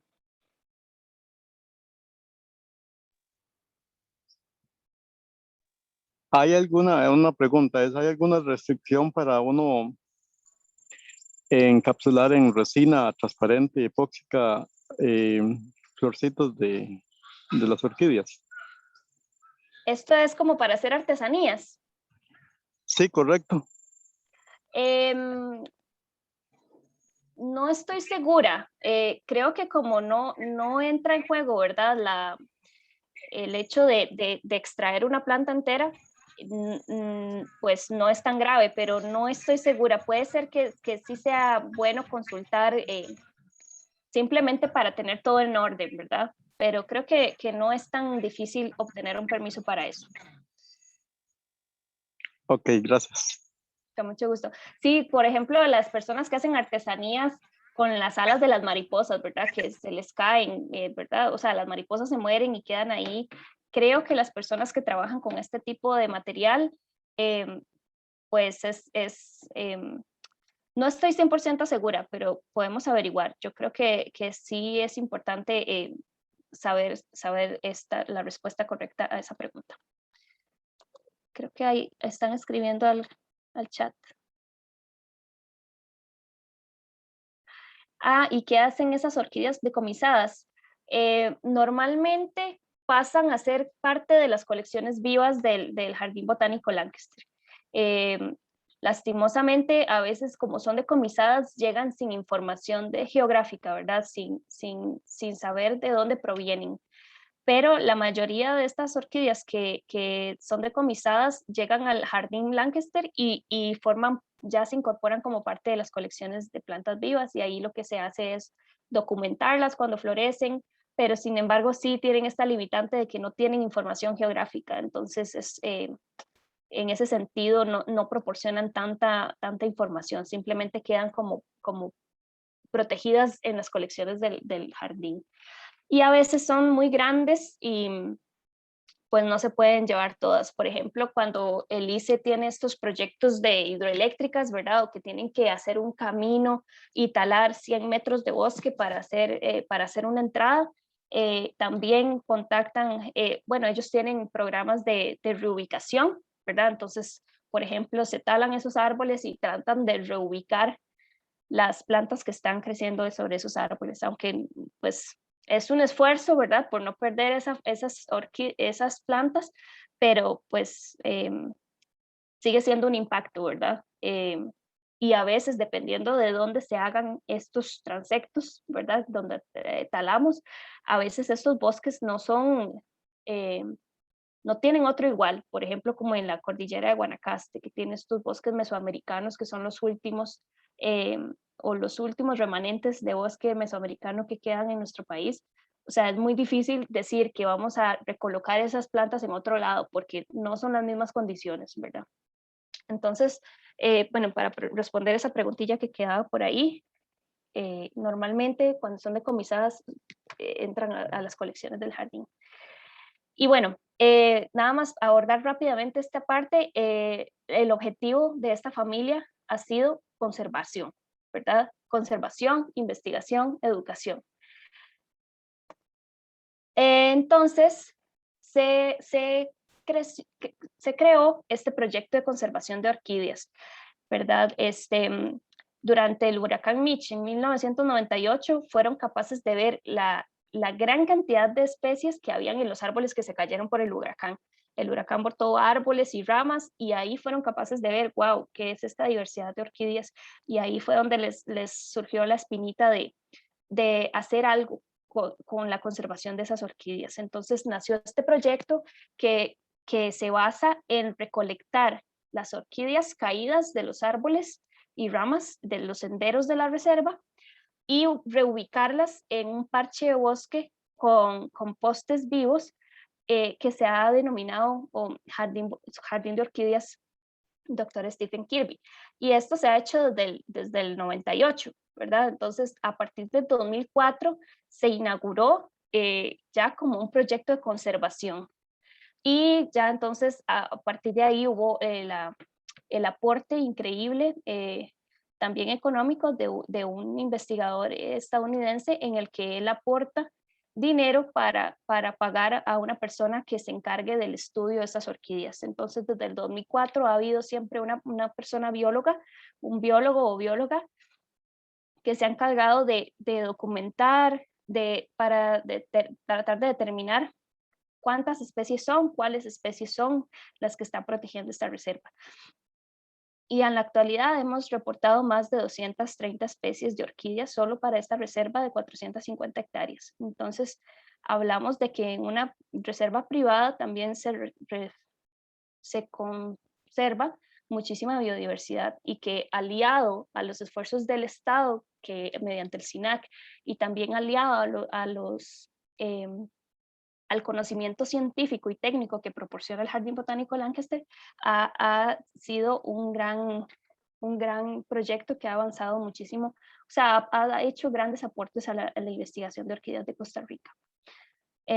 Y las ventajas de tener un jardín así es que está en condiciones seminaturales, digamos, porque las orquídeas sí se han recolocado ahí, pero sigue siendo el mismo hábitat. Por ejemplo, no es que las agarramos de Bajos del Toro y las llevamos al Jardín Botánico Lancaster en Paraíso de Cartago y cambiamos completamente de ambiente. No, estamos ahí a la par de la montaña, entonces normalmente están las mismas condiciones de humedad, de temperatura, están presentes los polinizadores naturales, están ocurriendo todas los procesos ecológicos naturales. Entonces, este es un ejemplo de un proyecto que se puede replicar en otras partes del país, ¿verdad? Tratar de encontrar un proyecto en común donde tal vez estas orquídeas caídas se lleven a un lugar que se pueda ser monitoreado por las comunidades o por los grupos organizados y crear proyectos similares, ¿verdad? Todas las plantas que se recogen del bosque y se siembran en este jardín o se colocan en este jardín tienen una etiqueta que en una base de datos lleva a una fecha, en qué sendero se recolectó, quién la recolectó, qué fecha, ¿verdad? Entonces, por eso hablamos de un proyecto de conservación que nos da muchos datos. Y se ha generado también su propio herbario. Entonces, tiene todos los registros de las plantas que se han encontrado ahí, tanto en físico como en alcohol, y en esto también se ha tenido el apoyo grandísimo del Jardín Botánico Lancaster, porque muchos de los biólogos que han trabajado acá son investigadores del Jardín Botánico Lancaster que han apoyado este proyecto. Entonces, y bueno, lo que se hace es visitar la reserva una vez al mes, todos los meses, para ver qué especies están en floración, cuáles especies están en fructificación, y de esta forma, desde el 2004 hasta la actualidad, en la que actualmente yo soy la persona encargada del proyecto, y se logra ver, digamos, este comportamiento fenológico de una comunidad de orquídeas en el Valle Central de Costa Rica, por ejemplo, en donde ya podemos decir que la mayoría de especies florecen en la época lluviosa, desde septiembre hasta noviembre, diciembre. Y algunas especies ya florecen una vez al año, en una época específica, etc. Entonces, les dejo la espinita por ahí, porque este tipo de proyectos se pueden replicar y más bien deberían de replicarse para proyectar más la conservación, ¿verdad? Y finalmente quisiera cerrar con que tenemos que incorporar a nuestros niños y niñas en estos procesos, ¿verdad?, de educación. Ahí me gustó mucho ver que me hizo una pregunta hoy, no recuerdo el nombre, pero es un niño, y qué dicha que estaba participando, porque pues ellos son nuestras generaciones futuras, ¿verdad? Y a ellos son los que hay que sembrarle esa conciencia desde ya, para que más bien sean los que van a trabajar más adelante en estos procesos de conservación. Y bueno, nada más de nuevo agradecer que he utilizado parte del material fotográfico del Jardín Botánico Lancaster y de este proyecto de conservación de orquídeas de Bosque de Paz, y también usado como base material del curso de orquideología de la Escuela de Biología de la Universidad de Costa Rica, que ha sido impartido por estos colegas. Así que ha sido un gusto para mí estar con ustedes estos 3 días. De verdad espero que haya sido de su agrado, que haya abordado sus expectativas, ¿verdad? Y pues que les quede ahí algo que hayan aprendido. Muchísimas gracias. Muchísimas gracias, Noelia. En serio, súper rico el curso. Yo solo estuve el día de hoy, pero estaba súper interesante. Y esperamos que sí, que lo hayan disfrutado mucho. No sé si algún participante quiere decirle algo. Ya hoy cerramos. Ahí dice Jamie que le agradece mucho. Con muchísimo gusto, de verdad, para mí es importantísimo estos procesos. Me alegro mucho que hayan aprendido, y pues sí es un tema muy amplio, ¿verdad? Que es un poco difícil cubrirlo en 3 días, así que si en algún momento quisieran profundizar alguna de las cosas que hablamos, con muchísimo gusto, ya sabes, estamos a la orden, no solo yo, sino todos mis colegas en el Jardín Botánico Lancaster, tenemos las puertas abiertas. Yo también quiero darle gracias, Noelia, por estos 3 días de escuela. De verdad que me he sentido muy cómodo aquí con las explicaciones muy amplias, muy claras. Hay bastante cosas que se pueden compartir, yo sé que sí, y me gustaría que se pudiera mantener algún contacto para colaborar en algo y para que nos siga ayudando ahí con identificación o algunas cosas. Yo sé que ya terminamos, pero yo tengo bastante tiempo de estar con las orquídeas por pasión. Sí. Bueno, muchas Con, gracias. con Buenas noches. muchísimo gusto, y don Danilo, y también para que sepan, o sea, lo he reiterado varias veces durante el curso, que ustedes son unos colaboradores esenciales, ¿verdad? En estos procesos de investigación. Usted que es de la zona y que se ha interesado muchísimo por las orquídeas desde hace 30 años que me comentaba antes, o sea, son personas como usted y como sus compañeros y compañeras que más bien nos pueden ayudar a nosotros a, bueno, cuáles áreas visitar, porque encontramos tales especies que tal vez no están tan bien documentadas o que no se han estudiado lo suficiente, ¿verdad? Más bien, ustedes son los que nos pueden apoyar muchísimo en esa parte. Y sí, claro que sí, con mucho gusto podemos ayudarles en identificación. Ya les comentaba ayer que también como un intercambio, ¿verdad? De que nosotros les ayudamos a identificar, de esa forma también nos ayudarían, no solo proporcionando esas imágenes en las que siempre vamos a dar los créditos en caso, ¿verdad? Solicitar permiso para uso si fuera necesario y dar los créditos, sino también saber las coordenadas, ¿verdad? O los lugares más o menos cercanos a donde están, donde fueron tomadas esas fotografías, etcétera. Entonces, para hacerlo como más un intercambio, ¿verdad? Bueno, muchas gracias. Buenas noches. Con mucho gusto. Yo también quiero darle muchas gracias por todo lo que nos ha enseñado y también quiero poner en práctica en mi finquita. Yo tengo una colección más o menos también de años de las que estamos conservando aquí en la misma finca, entonces he aprendido mucho. Muchísimas gracias a Noelia y a todos los que... Con mucho gusto, de verdad. Antes de que se vayan, quisiera compartirles un enlace en donde pueden descargar el libro que les mostré ayer. Creo que encontré un PDF, el libro está en inglés, pero pues es una base para seguir aprendiendo sobre orquídeas y bueno, ahí se los dejo por si les sirve. ¿Verdad? Un compañero me preguntó ayer qué libros podía usar para aprender más sobre orquídeas, entonces ahí les dejo ese enlace. Muchísimas gracias, Noelia. Con muchísimo gusto. Yo se los paso a los chats también. Ok, perfecto. Muchísimas gracias, Noelia. Con mucho gusto, qué dicha que les gustó. Me alegro mucho, de verdad. Muy buenas noches. Buenas noches.